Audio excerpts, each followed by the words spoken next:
Boa noite a todos.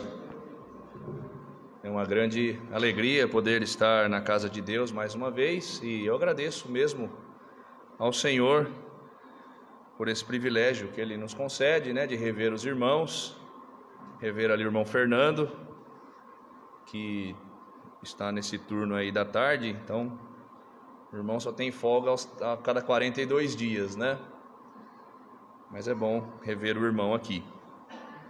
É muito bom a gente estar na casa de Deus, amados, mais uma vez, e com a intenção de ouvir a sua palavra, O irmão, na sua oração, disse muito bem, que a gente pudesse estar aqui com o desejo de ouvir a palavra de Deus. Só que ouvir não é suficiente, visto que é necessário pôr em prática, O irmão também, na sua oração, disse que é importante a gente ouvir e colocar em prática, Ou seja, é necessário obedecer a palavra de Deus. É isso que o Senhor Deus quer de cada um de nós, das suas criaturas. É isso que Ele preparou para nós. Nós vamos ver isso na palavra nesta noite. Ele quer obediência. Viver de aparências para Deus não é a melhor das escolhas, já que Deus conhece o nosso coração. Então, talvez a gente esteja se enganando, porque enganando a Deus não tem como. Ele conhece a nossa intenção. Então, todos nós, que nós possamos ter o desejo de ouvir de Deus e muito mais desejo ainda de obedecer a Deus. Amém, irmãos? Hoje, meus amados, nós vamos mais uma vez aprender com o mestre, e nós cantamos esse hino, um hino muito lindo, realmente. Seguirei a meu bom mestre. E é importante estar com o ouvido bem aberto. É importante ter atenção total aqui. Não é porque eu estou aqui ou qualquer outro pregador, O irmão ontem, irmão Ari, falou sobre as preferências, dos irmãos lá de Corinto. A gente tem que estar com atenção total na palavra de Deus e esquecer lá fora, inclusive. O Senhor Jesus, como a gente vem falando sempre, Ele fala com paciência e Ele ensina com clareza. A sua simplicidade é a melhor parte da sua palavra, muito simples. Mas há uma necessidade, e nós podemos dizer urgente, de nós atentarmos, como diz a palavra de Deus lá em Judas, com mais diligência para as palavras de Cristo. Porque o nosso destino, o destino da nossa alma, ele está completamente atrelado à palavra. Os homens, eles estão insensíveis quando se fala da palavra de Deus. Isso é uma marca dos nossos dias, dos últimos dias. Mas quem vai julgar o homem, quem vai me julgar, quem vai te julgar, é a palavra. Por isso nós estamos ligados a ela. Por isso nós temos que dar atenção a ela. Ela vai dar a sentença para nós. Ou é salvo da ira de Deus com Cristo, ou é condenado a viver para sempre na ira de Deus. Então, ainda que as pessoas estejam rejeitando a palavra, não querem saber dela, ainda que as pessoas, um outro grupo de pessoas queira mudar a palavra, tentando atualizar na realidade de hoje. Ontem eu estava assistindo um filme e o pastor foi confrontado por uma das irmãs da igreja lá, e ele disse: eu faço isso, falando das atitudes, e tinha música, e tinha rock, e tinha não sei o que lá na igreja, para ganhar os jovens, para que eles não vão embora, ele dizia. Então tem gente assim também, tentando mudar as coisas, para melhorar o ambiente, para melhorar aqui, né, nos ouvidos. Tem pessoas que estão guardando a palavra, mas não estão vivendo por ela. Será que isso é possível, irmãos? A gente seguir de acordo com a Bíblia, mas andando conforme a nossa própria vontade? É muito possível. E inclusive nós podemos estar dessa maneira, com a Bíblia debaixo do braço, mas seguindo cada um o seu caminho. Ainda que as pessoas tratem a Bíblia de diferentes maneiras, como nós falamos, ela vai nos julgar. Eu convido você a abrir a sua Bíblia no Evangelho de João, João capítulo 12. João capítulo 12, não é o nosso texto central, mas tem tudo a ver. João capítulo 12, versículo 47 e 48, e o Senhor Jesus está dizendo: e se alguém ouvir as minhas palavras e não crer, eu não o julgo, porque eu vim não para julgar o mundo, mas para salvar o mundo. Quem me rejeitar a mim e não receber as minhas palavras, já tem quem o julgue. A palavra que tenho pregado, essa o há de julgar no último dia. É isso aqui que nós estamos falando, amados. Que palavra, hein? De Cristo. Primeira grande verdade: o Senhor Jesus não veio julgar.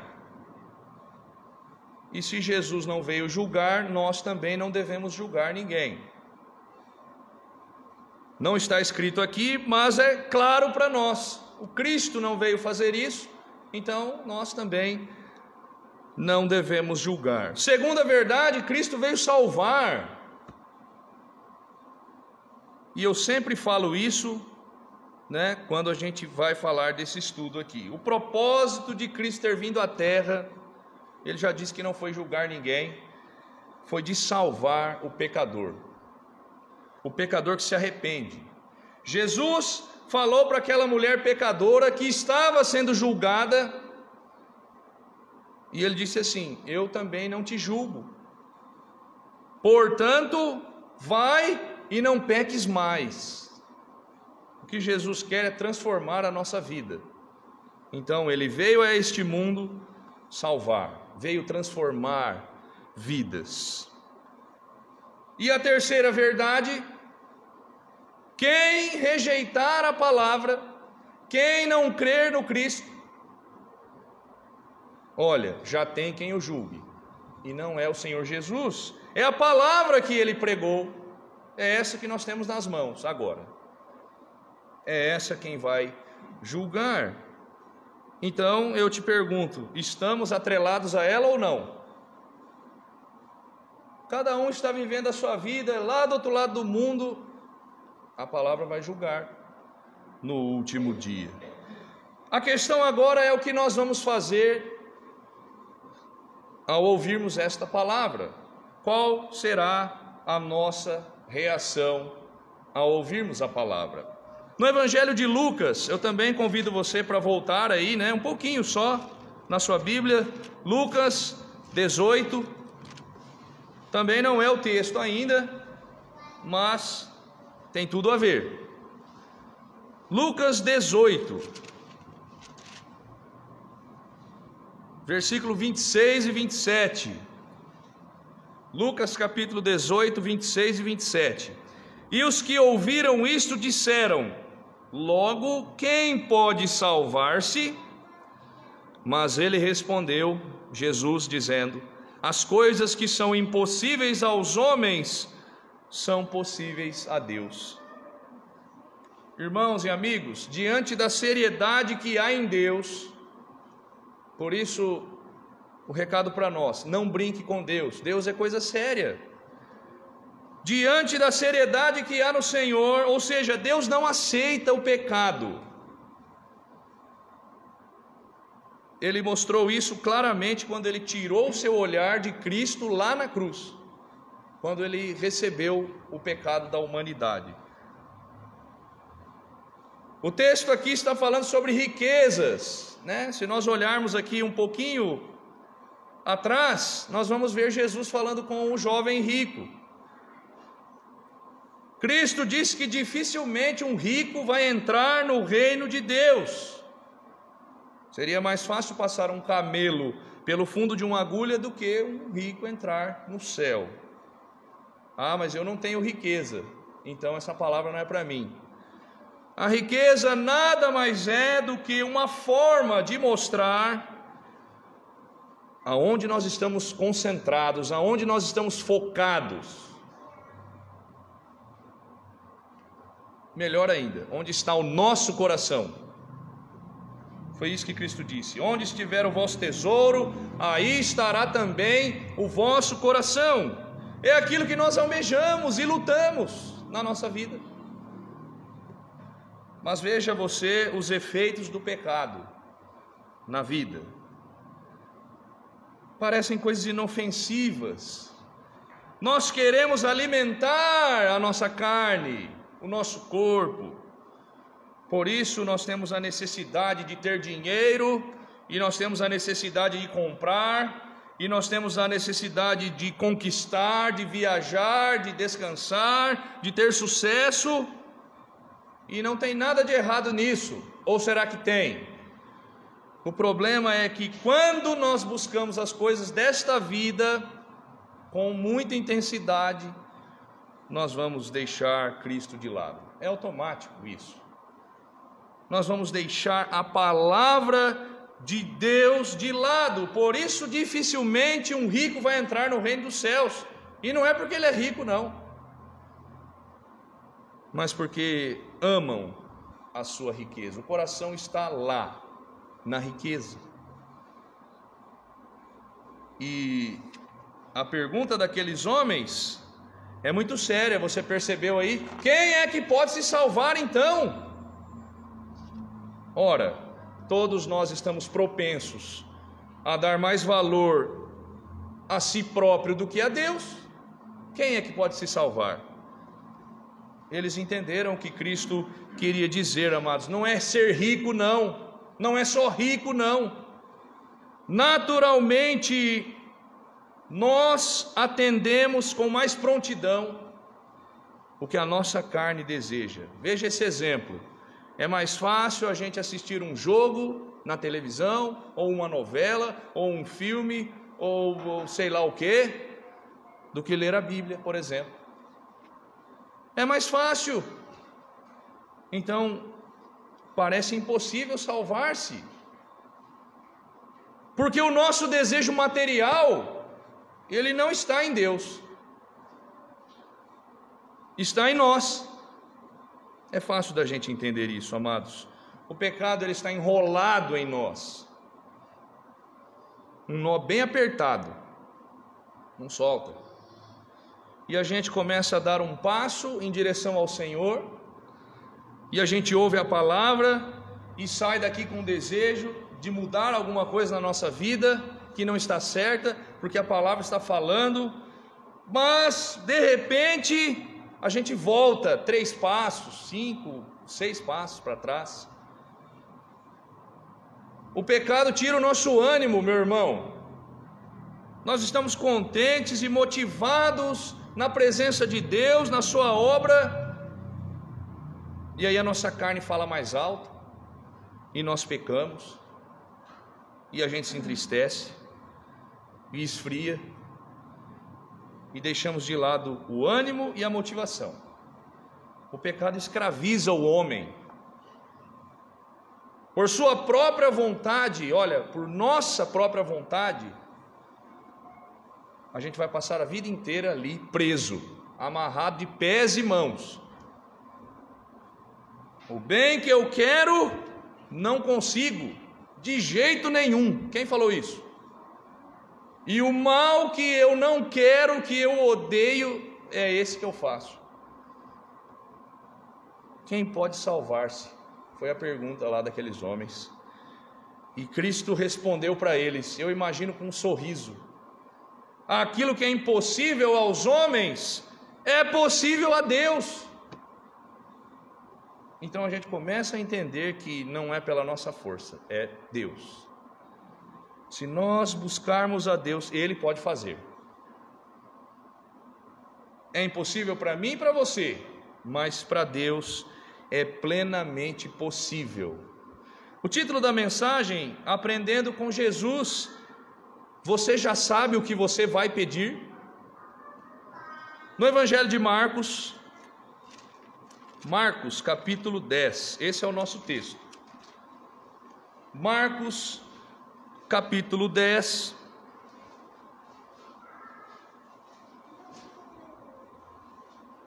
verso 35 e 36.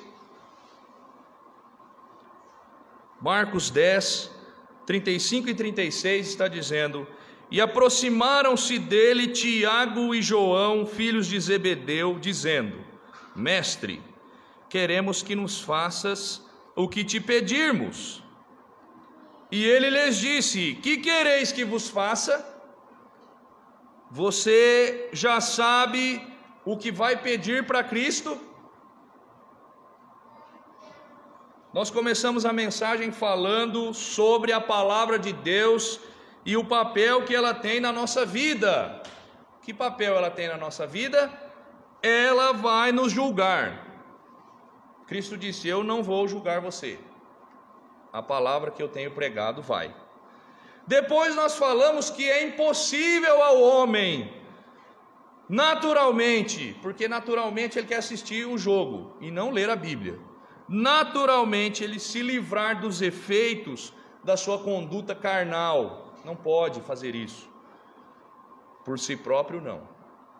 Porém, aquilo que é impossível ao homem é possível a Deus. Amém? Sabendo de tudo isso, o que nós vamos pedir ao Senhor? O que você vai pedir ao Senhor? Veja, por exemplo, Salomão. Ele poderia ter pedido riquezas, ele poderia ter pedido paz sobre os seus inimigos, mas ele pediu a sabedoria de Deus. Como isso é maravilhoso! Sabedoria para saber o que fazer. Em Marcos 9, só vire a página da sua Bíblia. Marcos capítulo 9, o irmão citou essa passagem, né? O irmão Ari trouxe recentemente. Marcos 9, 24, olha o que diz: e logo o pai do menino, clamando com lágrimas, disse: eu creio, Senhor, ajuda a minha incredulidade. Ajuda na minha incredulidade. Olha só o pedido que fez este homem para Jesus. Então, o que ele quis dizer com isso? Eu sou fraco, eu não consigo por mim mesmo. Jesus disse para ele: é possível, ao que crê é possível. E ele disse: eu creio, mas me ajuda porque eu sou fraco. E ele chorava: não consigo, mas o Senhor consegue. Marque aí o Marcos, né, capítulo 10, que é o nosso texto, e volte em Mateus 8, rapidinho também. Mateus capítulo 8. Vamos ver um outro pedido aqui. Mateus 8, verso 2. E eis que veio um leproso e o adorou, dizendo: Senhor, se quiseres, podes tornar-me limpo. Se o Senhor quiser, eu posso ficar limpo. Por mim mesmo eu não consigo. E bonita é a resposta de Cristo, né? No verso 3: quero ser limpo. Amados, o que nós vamos pedir para o Senhor? Estas pessoas aqui que nós falamos, talvez nunca mais conseguiram ter outra oportunidade de encontrar Jesus. Seu ministério foi curto na terra. Talvez aquela fosse a única vez que eles puderam encontrar com Jesus, ver Jesus, né? Quem sabe, talvez fosse. Queremos te pedir uma coisa. Agora é o nosso texto. E Cristo disse: o que vocês querem? Falem o que vocês querem. Verso 37 de Marcos capítulo 10. E eles lhe disseram: concede-nos que na tua glória nos assentemos, um à tua direita e o outro à tua esquerda. Parece um bom pedido, não é, irmãos? Só que não. Lá no final deu uma confusão com os outros apóstolos. Ah, Senhor, eu quero um título quando eu for para o céu. Isso aqui representa muito bem, amados, a maioria dos crentes de hoje em dia. Pessoas espirituais, tão espirituais que se sentem no direito de se assentar à direita e à esquerda de Jesus, de tão espiritual que é. Eu mereço isso. E são crentes com aptidão para julgar, não olham para suas próprias vidas e com tendência de saber mais do que todo mundo. E aí Jesus dá uma lição maravilhosa nestes dois e em todos os outros e em todos nós. Para começo de conversa precisa ser servo. É isso que Cristo disse. Nós estamos preparados para isso, amados? Para servir? Qual é a nossa necessidade? O que nós precisamos pedir para Jesus? O que você precisa pedir para Jesus? Pense. Talvez a questão da nossa vida seja a nossa salvação, que a gente não tem certeza. Se morrer hoje, não tem certeza de onde estará. É impossível ao homem, mas para Deus não, amados. Então, peça para Ele.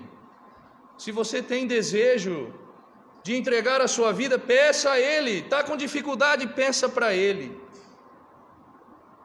Senhor, ajuda na minha incredulidade. Foi isso que aquele homem disse. Peça para Ele. Você acredita no inferno? Acredita que o inferno é real? Ele é real. E ele será o destino de todos aqueles que não creram em Cristo. A palavra vai julgar. Eu não quero ir para o inferno, então peça para Ele. O Senhor Jesus conhecia o desejo do coração daqueles dois irmãos. Eles queriam se destacar sobre os demais. Esse é o problema dos homens. Quando a sua carne fala mais alto, a gente se afasta de Deus. Por isso a gente precisa pedir ao Senhor, amados. Pela nossa natureza, nós já vimos, nós não vamos conseguir, porque nós somos pecadores. Então peça a Cristo. Se o Senhor quiser, eu posso ficar limpo. Versículo 38 até o 40. Depois do pedido, Jesus dá a resposta. Mas Jesus lhes disse: não sabeis o que pedis. Podeis vós beber o cálice que eu bebo e ser batizados com o batismo que eu sou batizado? E eles lhe disseram: podemos. Jesus, porém, disse-lhes: em verdade, vós bebereis o cálice que eu beber, e sereis batizados com o batismo com que eu sou batizado. Mas o assentar-se à minha direita ou à minha esquerda, não me pertence a mim concedê-lo, mas isso é para aqueles a quem está reservado. Quando os dois homens pediram aquela honra para Jesus, para se assentar, um à direita e o outro à esquerda, a gente vê a natureza dos homens, a nossa natureza. Nós somos assim. A gente não fica satisfeito sem o devido reconhecimento. Tiago e João, que são os dois homens, passaram por cima dos outros. Tudo bem que era uma grande honra, mas Cristo não ensinou isso, irmãos. Ele não nos chamou para isso. E mais, Cristo disse para eles: vocês não sabem o que estão pedindo. Olha só, amados, não saber o que está pedindo. Por que Deus não ouve uma oração? Por que Deus não abençoa? Pode ser porque não sabe o que está pedindo. A palavra de Deus diz: pedis e não recebeis, porque pedis mal, para gastardes em vossos deleites. Está lá em Tiago 4:3. Você sabe o que pedir para Jesus? Jesus ainda acrescenta àqueles dois homens: vocês podem beber o cálice que eu bebo? Podem ser batizados no batismo que eu sou batizado? E a pergunta parecia tão simples que eles nem hesitaram para responder: podemos. O que representa o cálice que Cristo tinha que beber, meu irmão e minha irmã? A obediência representa o sofrimento, as humilhações, a rejeição, o desprezo, a dor, as provações, perseguições e tudo aquilo que o Senhor experimentou na sua vida. Beber o cálice é diminuir-se para que o Senhor cresça. Foi isso que Cristo fez nessa terra. Beber o cálice é pagar o preço da renúncia todos os dias. Cristo fez isso também. Percebe que não tem nada a ver com o pedido daqueles homens? E quando Jesus confirma que eles de fato beberiam o cálice e seriam batizados, é porque eles iriam aprender isso, amados. Ainda não tinham aprendido. O batismo fala da morte e ressurreição de Cristo. Isso também tem peso na nossa vida, irmãos. Significa morrer para o mundo e viver em novidade de vida para o Senhor. É o que Cristo quer dos seus santos: obediência, transformação. O Senhor Jesus derruba por terra todo e qualquer ensinamento que diz que quando a gente chega para Deus é só prosperidade na vida. Cristo não disse isso, amados. Os dois irmãos queriam esta grande honra, e Jesus disse: vocês podem beber o cálice que eu bebo, podem ser batizados no batismo que eu sou batizado. Tome a sua cruz. Foi isso que Cristo disse para eles. É difícil fazer isso, amados? Eu pergunto para você, irmão: é difícil tomar a cruz de Cristo? Peça a Ele, peça para Jesus. A sua luta contra o pecado é dura? A minha é, e eu acredito que a sua também. Você quer fazer alguma coisa para agradar a Deus e está difícil? Quer fazer alguma coisa e não sabe se é correto? Peça a Ele. Eu quero tomar a cruz, mas é difícil. Clame ao Senhor: Senhor, me ajuda na minha incredulidade. Versículos 44 e 45, para a gente chegar no fim da história. E qualquer que dentre vós quiser ser o primeiro, será servo de todos. Que resposta para aqueles dois irmãos, hein? Porque o Filho do Homem também não veio para ser servido, mas para servir e dar a sua vida em resgate de muitos. O Senhor Jesus era um verdadeiro líder. Ele não esperava ninguém fazer, ele fazia primeiro para dar o exemplo. Eu não vim ser servido, não. eu vim para servir e dar a minha vida.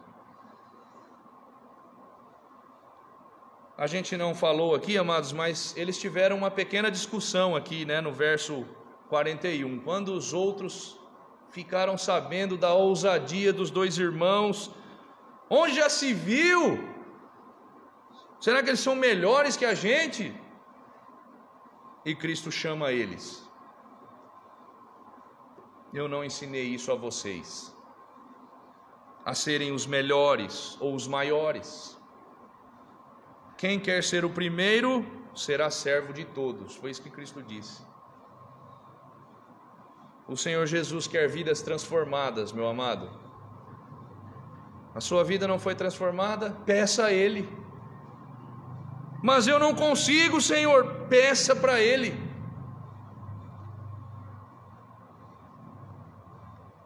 Eu preciso do Senhor. Peça para Ele. Chame Ele. Chame Cristo para vir. O Senhor Jesus não veio para ser servido, apesar de ser Deus. Ele veio servir.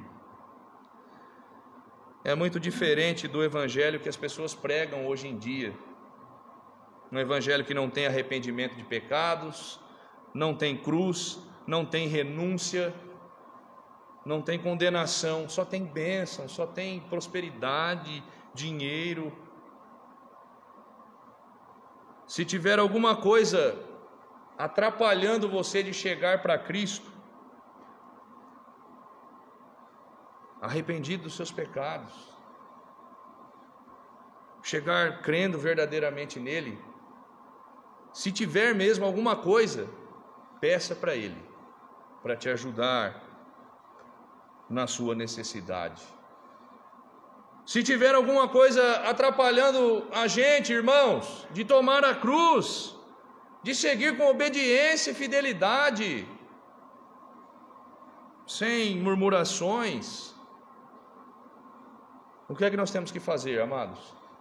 Pedir para Jesus, pedir para Ele: Senhor, eu quero, mas eu sou fraco, mas eu quero assim mesmo. Peça para Ele, amados, que o Senhor possa abençoar a sua igreja, que o Senhor possa abençoar você, meu amado, que é, como o irmão já disse, muito bem-vindo para estar aqui. É a nossa alegria ter você aqui. Mas se você não tem certeza sobre o que a palavra vai dizer para você naquele dia, peça para o Senhor, peça para Ele, que você possa se arrepender dos seus pecados e crer em Jesus. Amém, irmãos? Irmão?